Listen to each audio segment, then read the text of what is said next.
নমস্কার, আমি ডক্টর অভিক ঘোষ। আজকে আমরা ফ্রোজেন শোল্ডারের ব্যাপারে কথা বলবো। ফ্রোজেন শোল্ডার নিয়ে আমার কাছে পেশেন্ট এসেছেন আজ থেকে 7-8 মাস আগে।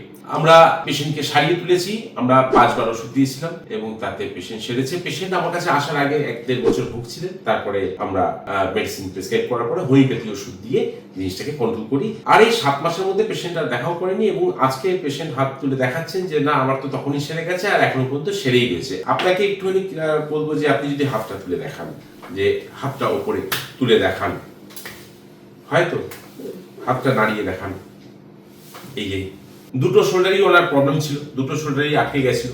কতটা কষ্ট পাচ্ছিলেন? হাত তুলতে পারতাম না, ব্যথা লাগতো। এখন তো আগে আর যন্ত্রণা, মাঝে মাঝে যন্ত্রণা হতো। তো এরকম সমস্যা যদি আমরা ট্রিটমেন্ট এই জায়গায় না করি তাহলে জিনিসটা দিন দিন বাড়তে থাকে, তারপরে কিন্তু কন্ট্রোল করা খুব মুশকিল হয়ে যায়। তাই ফ্রোজেন শোল্ডার আর্লি স্টেজে হোমিওপ্যাথি দেখিয়ে নেওয়া খুব ভালো।